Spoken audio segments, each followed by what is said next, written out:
Hello, I am doctor भावना कटारिया। आज फिर से रेजोल्यूशन लेसन ले रहे हैं और जिसके अंदर आज हम लेजर कैसे बनते हैं इन 3 अकाउंट्स रिलेटेड वो मैं आज आपको बनाना सिखाऊंगी। That mean realization account, partners capital account and then bank account. अगर वीडियो पसंद आए तो subscribe, like, share and then comment जरूर करिए। अब मैं ये जो आपको स्लाइड दिखा रही हूँ that is known as the specimen of the realisation account. अब मैंने जर्नल एंट्रीज आपको पिछली वीडियोस में करवा दी थी। अब जर्नल को लेजर में डाल रहे हैं हम लोग। अगर आप इधर देख रहे हैं डेबिट साइड, ये यहाँ से लेकर ये सारी, दोबारा से मार्क लगा रही हूँ मैं, यहाँ से लेकर ये सारी आपकी असेट्स की ट्रांसफर एंट्री है। आपको याद होगा हमने ट्रांसफर एंट्री क्या डाली थी, realisation account debited to particular assets, तो जिसके कारण ये लेजर में ये पोस्ट हो गया। अच्छा, उसके बाद फिर हमने क्या किया था कि हमने जितनी भी आपकी लाइबिलिटीज़ हैं उनको जहाँ जहाँ ट्रांसफ़र होना था वहाँ वहाँ किया था। ये देखिए सारी ये यहाँ तक आपकी लाइबिलिटीज़ पोस्ट हो रही हैं। These are all liabilities. तो इसके रिगार्डिंग हमने एंट्री करी थी particular liability account debited to realization. Then after that अगर हम ये असेट्स को बेचते हैं, कोई इन्फॉर्मेशन आपको अवेलेबल है, तो आपकी एंट्री होती है bank account debited to realisation. ये देखिए यहाँ बैंक लिख के बाकी नीचे ये सारी असेट्स इस तरह से लिखती हैं और इसका टोटल निकाला जाएगा बाहर में। ठीक है, ये सारी असेट्स की जहाँ जहाँ वो जाने वाली थी वहाँ हो गई। और अगर किसी पार्टनर ने टेक ओवर कर लिया तो ये एंट्री होगी। That means partners capital account debited to realisation. तो असेट टेक ओवर करके वहाँ पे अमाउंट आप एंटर कर देंगे। अब लाइबिलिटीज़ का जिसका पेमेंट करना है, ये देखिए लाइबिलिटी की एंट्री हो रही है ये आपके सामने। That means realization account debited to bank और पर्टिकुलर लाइबिलिटी यहाँ नीचे से मेंशन करके टोटल करके इसको बाहर निकाल देना आप। देन आफ्टर दैट अगर कोई रियलाइजेशन एक्सपेंसेस हैं तो नॉर्मली वैसे एंट्री डालते हैं, nothing is mention realization account debited to cash. तो आपकी ये एंट्री हो गई realization account debited to cash और अ बैंक, ये आपकी हो गई। देन अगर वो एक्सपेंसेस पार्टनर ने पे करे हैं तो एंट्री होती है realisation account debited to partners capital account. ये लेजर पोस्ट हो गया रियलाइजेशन एक्सपेंसेस का। अब इसके बाद इसके ये तो एक मेन चीज़ है जो आपके सामने आ रही है, बट जो मैंने सारी एंट्रीज आपको करवाई हैं उसका ये लेजर फॉर्म के अंदर अभी हम करने जा रहे हैं। इसमें भी अभी 80% चीज़ें यहाँ पे हैं, 20% नहीं है, तो वो आपको जर्नल एंट्रीज में से ही मिलेंगी। ठीक है, पर अभी फिलहाल हम इस लेजर को बंद करते हैं। अगर लेजर को बंद किया तो बैलेंसिंग फिगर आया ऑन द डेबिट साइड, तो जैसे आपने पीछे चैप्टर में भी किया हुआ है वहाँ रिवैल्यूएशन को बंद करते थे, यहाँ पे रियलाइजेशन अकाउंट को बंद करेंगे। तो दैट मीन्स एंट्री क्या बनेगी, realisation account debited to partners capital account, और जो भी वहाँ पे प्रॉफिट आया, डेबिट साइड प्रॉफिट आता है, तो उसको जो भी रेशो वहाँ गिवन होगी उसी रेशो में आपने इसको डिवाइड कर देना है। That means old ratio he given होती है, नई रेशो तो बन ही नहीं सकती क्योंकि बिजनेस ही बंद हो रहा है। जब उसके बाद अगर क्रेडिट साइड में आया तो लॉस ऑन रियलाइजेशन बन जाएगा, वो भी पार्टनर्स में चला जाएगा। तो ये अभी आपका स्पेसिमेन है। अब इसके रिलेटेड एक क्वेश्चन मैं आपको करवा के दिखा रही हूँ, ध्यान से सुनिए, आपको आराम से समझ आएगा।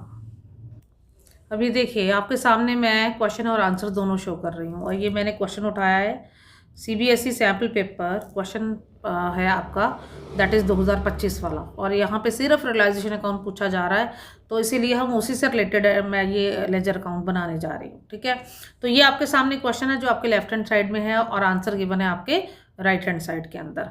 अब एक एक चीज़ यहाँ ट्रांसफर करेंगे। पहले सेट साइड चलते हैं। सेट साइड में अगर देखेंगे तो बैंक अकाउंट है। बैंक अकाउंट कभी भी रियलाइजेशन अकाउंट में नहीं जाता क्योंकि ये इसका अकाउंट बनता है, वहाँ जाके ये एंटर होगा टू बैलेंस ब्रॉट डाउन, इसको छोड़ देते हैं। और बाकी अब आ गया ये फिक्स डिपॉजिट। ये देखिए यहाँ पे एंट्री जा रही है realisation account debited to fix deposit, ये आपकी पहली एंट्री चली गई। स्टॉक ये चला गया आपका डेबिट साइड, इन्वेस्टमेंट चली गई आपकी डेबिट साइड में, और उसके बाद डेटर चले गए, और इसके बाद प्रोविजन फॉर डाउटफुल डेट्स ये देखिए क्रेडिट तरफ चला गया क्योंकि ये लाइबिलिटी होती है इसलिए इसको क्रेडिट तरफ ट्रांसफर करेंगे हम। और उसके बाद अदर फिक्स एसेट्स हैं, ये आपके सामने चलेगी रियलाइजेशन अकाउंट में। डेफर्ड रेवेन्यू एक्सपेंडिचर ये नहीं जाता, क्यों नहीं जाता, क्योंकि ये पार्टनर्स कैपिटल अकाउंट में डिवाइड हो जाएगा, old partners in the old ratio. Sunny का लोन अकाउंट, सनी एक क्या है, पार्टनर है, पार्टनर के लोन का डायरेक्ट पेमेंट जाता है, इसलिए इसको रियलाइजेशन अकाउंट में नहीं ट्रांसफर करते हैं अनटिल और अनटिल कोई इन्फॉर्मेशन ना हो। तो अभी इसको ये 3 अकाउंट मैंने छोड़े, बाकी सबको मैंने रियलाइजेशन अकाउंट के अंदर ट्रांसफर कर दिया। अब यहाँ पे मैं टिक लगा रही हूँ ताकि आपको पता लग जाए कि हम ये ट्रांसफ़र कर चुके हैं। ये भी हो गया ये सारा, ये देखिए जहाँ जो जो टिक लग गया वो हम एंट्री डाल चुके हैं। ठीक है, देन उसके बाद आपके सामने अगर हम देखें लाइबिलिटी साइड जा रहे हैं, तो टिक मैंने वैसे पहले लगा दिया, मैं अभी आपको करके दिखा रही हूँ। लाइबिलिटी साइड में क्रेडिटर पड़े हैं, ये देखिए क्रेडिटर आपके चले गए on the credit side, bills payable चले गए। देन एम्प्लॉयज प्रोविडेंट फंड, याद रखिए ये आउटसाइड लाइबिलिटी होता है।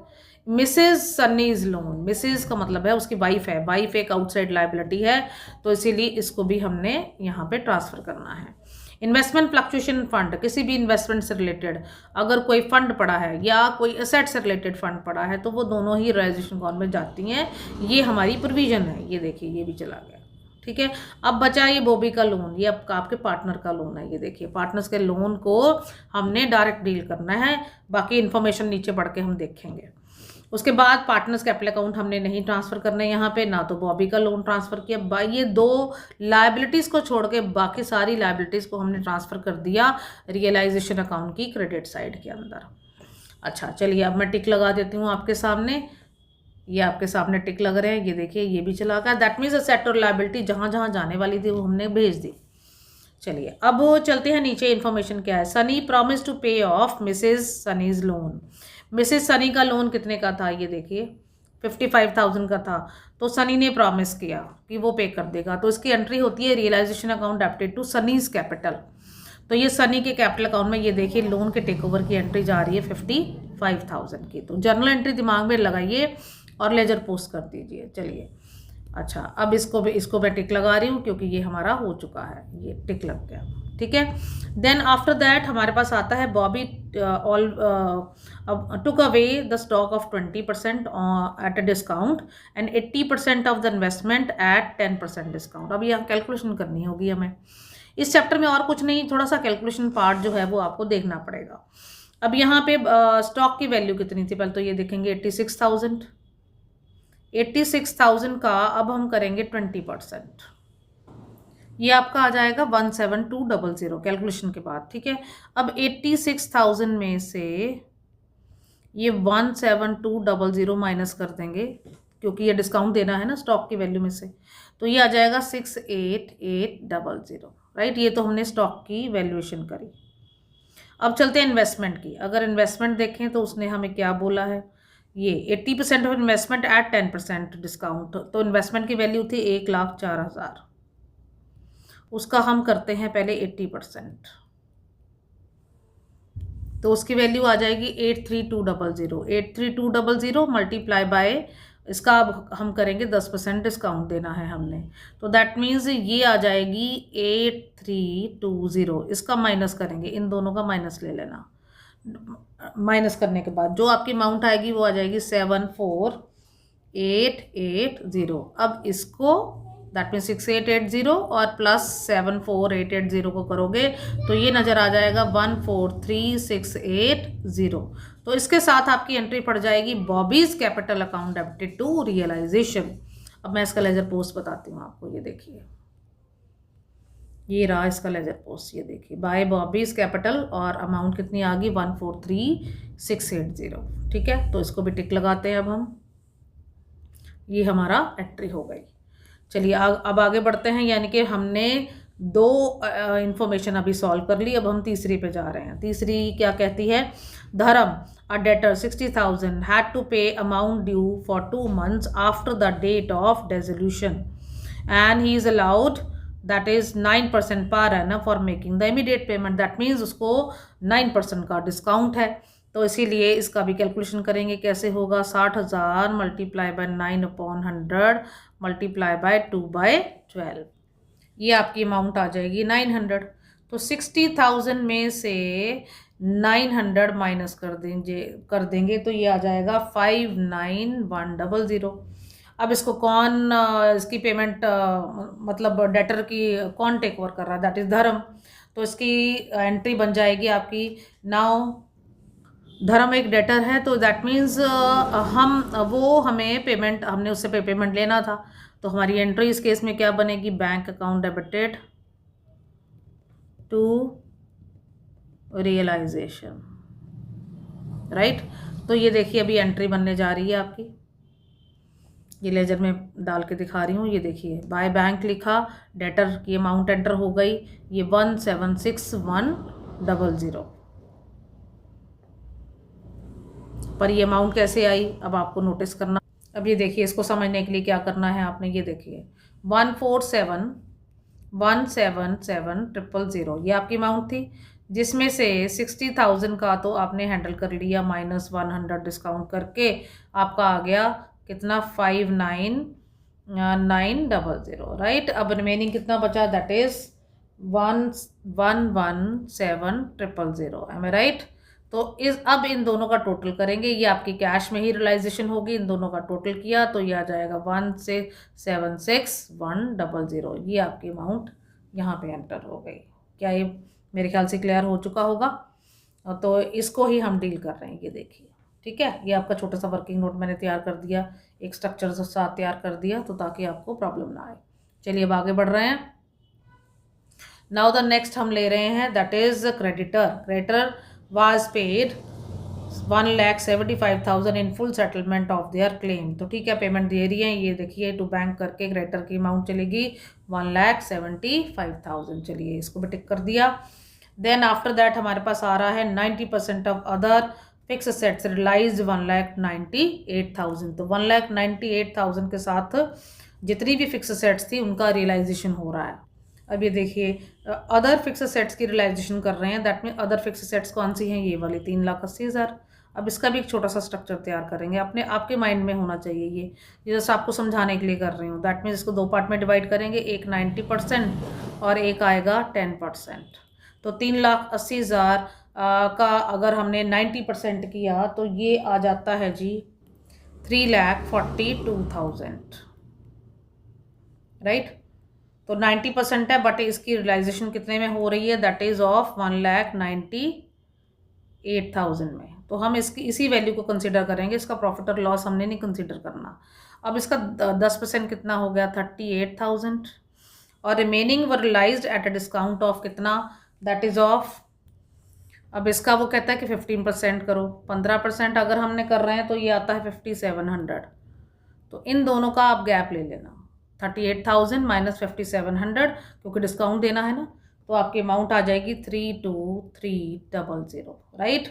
अब ये जो अदर फिक्स सेट है, दैट मीन्स एक तो 1,98,000 प्लस 32,300 अगर आप करेंगे तो ये आपकी अमाउंट, ये देखिए यहाँ पे एंटर हो, ये आपकी अमाउंट आ जाएगी इन दोनों को जोड़ के 2,30,300, ये देखिए एंटर हो रही है अदर फिक्स सेट्स। और ये छोटा सा वर्किंग नोट आपके सामने मैंने तैयार कर दिया है, तो इस तरह से आपने इसको हैंडल करना है, ठीक है।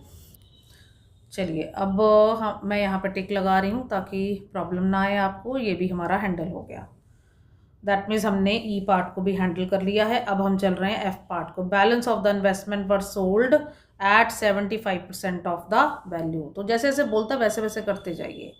तो चलिए इन्वेस्टमेंट की वैल्यू, इन्वेस्टमेंट सबसे पहले देखिए ऊपर क्या हुआ था, ऊपर की इन्फॉर्मेशन देख लेते हैं। ये देखिए 80% ऑफ इन्वेस्टमेंट उसने बोला था 10% डिस्काउंट के साथ। अब बैलेंस यानी कि 80% है, 20% बच गया, तो 1,04,000 ये आपके सामने इन्वेस्टमेंट थी, इसका 20% करेंगे। और फिर उसने बोला इसका 75% वैल्यू भी करना है, राइट। तो ये इसके बाद अमाउंट आपकी 15,600, ठीक है। तो इसके साथ आपने दैट मीन्स वैल्यू डालनी है। तो इसके साथ आपकी एंट्री बनेगी bank account debited to realisation, ये जर्नल है ना। तो अब ये देखिए ये इसकी पोस्टिंग जा रही है, ये 15,600 की। तो इस तरह से आपने करना है। अब उसके बाद एफडी को भी उसने बोला है रियलाइज करने के लिए, चलिए इसके भी टिक लगा दें कि ये हमारा हो गया। अब रहेगी एफडी। एफडी को उसने बोला है रियलाइज्ड एट 110%। तो एफडी की वैल्यू सबसे पहले ये देखिए 70,000 का 110% किया तो कितना आया, ये आ जाएगा 77,000। आप करके देख लीजिए। तो ये देखिए ये वैल्यू जा रही है आपकी, एफडी रियलाइज होने जा रही है 77,000 की। इसके साथ भी हमारी एंट्री यही पड़ेगी same, bank account debited to realisation. अब इसको मैं रेज कर रही हूँ, ये आपके सामने, इसको पे भी टिक लग गया। तो दैट मीन ये देखिए कितने सारे टिक लग गए, इट मीन्स ये हमने हैंडल कर लिए सारे। अब चलते हैं जी पार्ट की तरफ। यहाँ पे वो बताता है कि ओल्ड फर्नीचर था, return of completely from the books हो गया था। Bobby took away the same 41,000 against his loan, अपने लोन के लिए उसने कर दिया और बैलेंस उसको बोलते हैं कैश में पेमेंट कर दी। अब इसको समझने के लिए आप एंट्री के थ्रू मैं आपको समझा रही हूँ। बॉबी का लोन कितने का था? 85,000। तो इसकी एंट्री पड़ेगी, ये बहुत इंपॉर्टेंट है। बॉबीज़ लोन अकाउंट डेबिटेड, क्योंकि इस लोन को हम कभी भी ट्रांसफ़र नहीं करते हैं रियलाइजेशन अकाउंट में। बट जो ओल्ड फर्नीचर लेकर जा रहा है तो इट मीन्स वो तो हम रियलाइजेशन अकाउंट में ट्रांसफ़र कर चुके होंगे, तो इसीलिए टू रियलाइजेशन अकाउंट लिखा जाएगा। और यहाँ पे वैल्यू आएगी 85,000 और उसके बाद फर्नीचर की वैल्यू कितनी है? 41,000। ये आपकी फर्नीचर की वैल्यू है। बाकी उसने हमें क्या बोला कि इसकी कैश में पेमेंट कर दो, तो 85,000 माइनस 41 ये आ जाएगा 44,000, राइट। हमें तो सिर्फ रियलाइजेशन अकाउंट से रिलेटेड एंट्री डालनी है यहाँ पे 41,000, क्योंकि लेजर ही उसका बन रहा है। मैंने वैसे पूरी एंट्री बना के दिखा रही हूँ मैं आपको, बट आपने ये देखिए बॉबी का लोन अकाउंट ये जा रहा है, दैट इज़ 41,000 के साथ ये एंट्री चली गई यहाँ पे रियलाइजेशन अकाउंट में। अब इसको रेज कर रही हूँ, यहाँ पे टिक लगाते हैं कि हमारा ये भी प्रॉब्लम सॉल्व हो गया।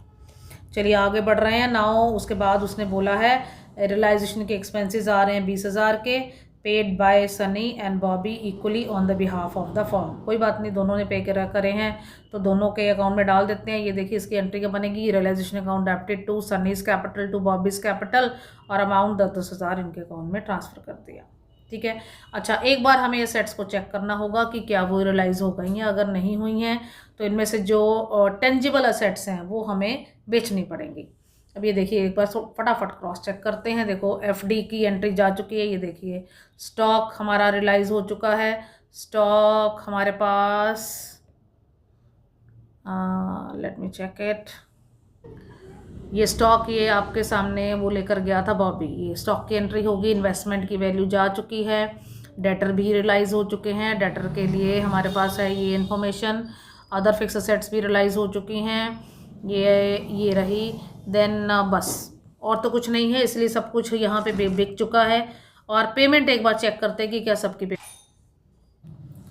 अब लाइबिलिटी साइड अगर हम देखें तो यहाँ पे ये देखो बिल्स पेबल को रियलाइज़ नहीं किया गया है।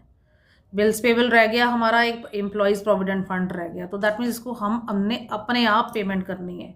ये देखिए ये पहुंच रहे हैं, एम्प्लॉयज़ प्रोविडेंट फंड ये आ गया, बिल्स पेबल ये आ गया। तो ये सबका ये देखो यहाँ पे टिक नहीं लगे थे, इट मीन्स ये अभी हैंडल ही नहीं हुए थे, इसलिए हमें अभी इसको हैंडल किया। चलिए पेमेंट हो गई, अब इसको भी टिक लगाते हैं। बस अब इस लेजर को बंद करना है। आपका लेजर बंद करेंगे तो टोटल ये आएगा, और फिर लॉस नज़र आता है, इसको डिवाइड कर दीजिए पार्टनर्स में। ये 3:2 की रेशो आपकी चल रही है। तो इस तरह से आपने इसको हैंडल करना है, बहुत इंपॉर्टेंट क्वेश्चन है।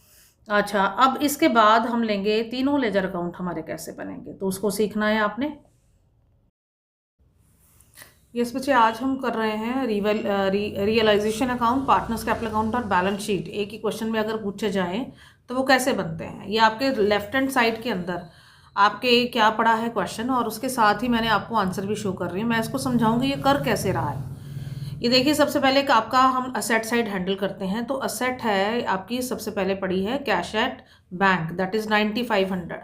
ये आपका बैंक अकाउंट का बैलेंस ब्रॉट डाउन होता है। ये देखिए ये यहाँ जा रहा है। तो तीनों स्टेटमेंट एक साथ बना लेंगे तो इट इज़ बेटर। मैं आपको बताती जाऊँगी कि ये कैसे कैसे बन रहा है। तो आप अपनी कॉपी साथ में रखिए और मेरे साथ साथ इसको सॉल्व करना शुरू करिए। तो सबसे पहले आप लिखेंगे क्या? To balance brought down that is 9500 in the bank account. और उसके बाद हम नेक्स्ट चल रहे हैं, दैट इज़ स्टॉक दिया है, डेटर दिए हैं, इन्वेस्टमेंट है, प्लांट एंड मशीनरी है, and then balance sheet. Except provision for doubtful debts को छोड़ के बाकी सारी चीज़ें देखिए ये रियलाइजेशन अकाउंट की डेबिट साइड में एंटर कर रही हैं। आपको याद होगा मैंने एंट्री करवाई थी, realisation account debited to particular asset, मतलब कुछ असेट्स को छोड़ के जो सारी असेट्स है वो कहाँ चली जाती हैं? रियलाइजेशन अकाउंट में। ये देखिए जा रही हैं 55,500, ये आपका स्टॉक चला गया। देन उसके बाद डेटर चले गए, देन उसके बाद इन्वेस्टमेंट चली गई यहाँ पे, देन 80,000 का आपका प्लांट एंड मशीनरी चला गया, बिल्डिंग चला गया। तो इन सब का टोटल करके आप बाहर निकाल देंगे। ये आपका पहला स्टेप कंप्लीट हो गया। दैट मीन्स मैंने सेट साइड की चीज़ें जो हैं वो जहाँ जहाँ जाने वाली थी वहाँ वहाँ ट्रांसफ़र कर दी। बट अभी एक रहती है कौन सी, प्रोविजन फॉर डाउटफुल डेट्स, तो उसको आपने अलग से शो करना है। ये देखिए ये जा रहा है आपका प्रोविजन फॉर डाउटफुल डेट्स 1000। तो आपका एक बेसिक स्टेप अभी मैंने करवाया। तो अब मैं यहाँ पे टिक लगा रही हूँ ताकि आपको पता लग जाए कि ये हमारी हैंडल हो चुकी है। ये हमने हैंडल कर लिया तो मैंने यहाँ पे टिक लगा दिया, और एक यहाँ बैंक अकाउंट भी हैंडल हो चुका है। चलिए आगे बढ़ते हैं। नाउ इसके बाद हमारे पास लायबिलिटी साइड में है सन्ड्री क्रेडिटर। ये आपके देखिए रियलाइजेशन अकाउंट की क्रेडिट साइड में जा रहे हैं। लोन बाय मिसिज ए, ये मिसिज ए का लोन है, मिस्टर का नहीं है, तो ये एक आउटसाइड लायबिलिटी होता है। तो ये देखिए ये भी चला गया आपका, राइट। उसके बाद आपका ये जो पड़ा है workman compensation reserve. Workman compensation reserve से रिलेटेड नीचे अगर हम पढ़ें तो कोई इन्फॉर्मेशन हमें नहीं है, तो इसीलिए इसको नॉर्मल वे से हम डिस्ट्रीब्यूट करेंगे old partners in the old ratio. ये देखिए ये भी चला गया, मतलब जो चीज़ जहाँ जहाँ जाने वाली है मैं उसको वैसे वैसे वहाँ वहाँ ट्रांसफ़र कर रही हूँ। देन उसके बाद बैंक लोन है। बैंक लोन क्या है, एक आउटसाइड लायबिलिटी है, तो इसीलिए इसको भी हमने कहाँ ट्रांसफ़र करना है, रियलाइजेशन अकाउंट में। देन लोन बाय बी, तो ये अभी थोड़ा सा होल्ड पे डाल रही हूँ, इसके लिए डायरेक्ट एंट्री जाएगी। पहले जो चीज़ जहाँ जहाँ जाने वाली है उसको हम करते हैं। जनरल रिजर्व डिवाइड हो जाएगा पार्टनर्स में। ये देखिए जनरल रिजर्व चला गया, डिवीजन हो गई बाय जनरल रिजर्व। और इसको रेशो में अगर मेंशन नहीं है, रेशो के को वैसे अगर मेंशन है, यहाँ क्वेश्चन में मेंशन है 3:2, तो इस 3:2 की रेशो में हमने इसको डिवाइड दिया। वर्कमैन कंपनसेशन रिजर्व को भी हमने 3:2 की रेशो में ही डिवीजन दिया था। कैपिटल अकाउंट ये पड़े हुए हैं, तो capital account this is your balance brought down. तो ये लायबिलिटी साइड में एक चीज़ को छोड़ के बाकी सब मैंने ट्रांसफ़र कर दिया। अब मैं वहाँ पे सबसे पहले टिक लगाऊंगी कि ये मैंने हैंडल कर लिया। तो चलिए टिक लगाते हैं। तो यहाँ पे क्रेडिटर हैंडल हो गए, loan by Mrs A, bank loan handle हो चुका है, इधर बाय बैलेंस ब्रॉट डाउन हो चुका है, जनरल रिजर्व भी हो चुका है, और वर्कमैन कंपनसेशन रिजर्व भी हो चुका है। अब बताते हैं ये लोन बाय बी का करना क्या है। लोन बाय बी का डायरेक्ट पेमेंट जाता है। तो नीचे एक बार पढ़ लेते हैं कि कहीं कोई लोन का कोई इन्होंने कुछ मेंशन तो नहीं किया, नहीं किया है, तो दैट मीन्स हम इसकी डायरेक्ट पेमेंट देंगे। तो डायरेक्ट पेमेंट देने की यहाँ पे एंट्री बनेगी। फिर भी एक बार चेक कर लें दोबारा से। यहाँ पे एक स्टेटमेंट आ रही है, ये देखिए B part, B take stock of the value of 5000 for 6000 against the loan. तो इसकी एंट्री होती है, मैं आपको एंट्री बना के दिखाती हूँ, फिर इसकी लेजर पोस्ट करेंगे। Loan by B account debited with ₹10,000, ठीक है। और उसके बाद उसने क्या लिखा है कि वो स्टॉक टेक ओवर कर रहा है, तो हम इसको रियलाइजेशन अकाउंट के थ्रू ही आगे ट्रांसफ़र करेंगे। Realisation account that means the stock. तो वो 6000 का ले गया, तो 6000 की एंट्री डालेंगे। उसके बाद बाकी का उसने बताया नहीं क्या करना है, तो हम क्या करते हैं, उसकी मैंने आपको रूल्स बताए थे। तो that means we have to make the payment in the form of bank. तो बैंक में चला जाएगा, दैट इज़ ऑफ 4000। तो ये एंट्री जरूर नोट करिए, तो ये बड़ी इंपॉर्टेंट है। Loan by B that mean partner के लोन को स्पेशल ट्रीटमेंट दिया जाता है। तो ये देखिए यहाँ पे एंट्री जा रही है, ये आपके सामने मैं चेक भी करवा रही हूँ 4000 बैंक अकाउंट में जाके, और इधर मैं इस एंट्री को रेज कर रही हूँ। आप लोग नोट करके इसको रख लीजिए। अब इसका लेजर पोस्ट पे दिखा रही हूँ आपको। ये देखिए लेजर पोस्ट जा रहा है, ये देखिए, राइट। और ये एक यहाँ पे एंटर हो गई, ये आपकी लेजर पोस्टिंग है। अब इसको मैं टिक लगा रही हूँ ताकि ये चीज़ हमारी हैंडल हो चुकी है। ये आपका हैंडल हो गया और एक लोन का हैंडल हो गया, ठीक है। अब दैट मीन्स असेट और लायबिलिटी में से जो चीज़ जहाँ जहाँ जाने वाली थी मैंने उसको भेज दिया। अब नीचे एडिशनल इन्फॉर्मेशन रीड करते हैं और उसको हैंडल करने की कोशिश करते हैं। तो ए was to pay a loan, Mrs A's loan and half of the investment at 10% discount. तो वो मिसिज ए का लोन जो है वो पेमेंट करने जा रहा है। तो ये देखिए टू एज कैपिटल, इसकी एंट्री बनती है पहले पार्ट की, realization account debit to A's capital, और लोन बाय मिसिज ए 25,000 ये एंटर हो गया, क्योंकि मिसिज ए का लोन कितना था 25,000 का, तो उसने उसको पेमेंट कर दिया। और साथ में उसने half of the investment take over करी। इन्वेस्टमेंट कितने की थी, 60,000 की। तो ये कैसे होगा, 60,000 है ये आपकी अमाउंट, इसका हाफ कर देंगे, multiply by 1/2, it will become 30,000, है ना। 30,000 का फिर 10% डिस्काउंट भी देना है, -3,000 हो गया। तो दैट मीन्स 27 के अकॉर्डिंगली वो टेक ओवर करके गया। ये देखिए आपका जो बी टेक ओवर कर रहा है, ये रही इन्वेस्टमेंट, ये देखिए 27,000। चलिए इसके ऊपर अब टिक लगाते हैं। ये आपका इन्वेस्टमेंट की भी हो गई हमारी, और इधर 25,000 के लोन का भी ट्रीटमेंट हो गया। तो चलिए अब आगे बढ़ते हैं। नाउ नेक्स्ट इज, आपके सामने बी पार्ट को हम हैंडल कर चुके थे। Now remaining investment were sold at a 10% discount. तो रिमेनिंग हमारी कितनी बची थी? 30,000 माइनस 3,000 का डिस्काउंट दिया। तो बाय बैंक करके हम ये एंट्री डालेंगे। ये देखिए एंट्री जा रही है, ये देखिए, ठीक है। यहाँ पे इन्होंने इकट्ठा मेंशन किया है, आप अलग अलग भी कर सकते हैं। तो चलिए यहाँ पे भी टिक लगाते हैं। नाउ नेक्स्ट हमारे पास आता है जी, A and B agreed that B shall use the firm's name for which he pay 40,000। तो 40,000 उसको पेमेंट करना। सो इट मीन्स वो गुडविल की पेमेंट करने जा रहा है। तो that means for this the entry will be B's capital account debited to realisation. तो ये देखिए बाय बीज कैपिटल, और यहाँ पे 40,000 के साथ यहाँ एंट्री करी गई है। तो चलिए अब इस पर भी टिक लगाते हैं। ये मेरा प्रॉब्लम हैंडल हो गया।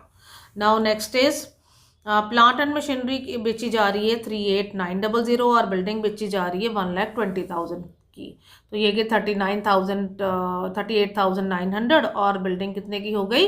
1,20,000। तो ये आपका यहाँ पे भी टिक लगाते हैं अब हम। ये प्लांट एंड मशीनरी भी बिक गई और बिल्डिंग भी हो गई।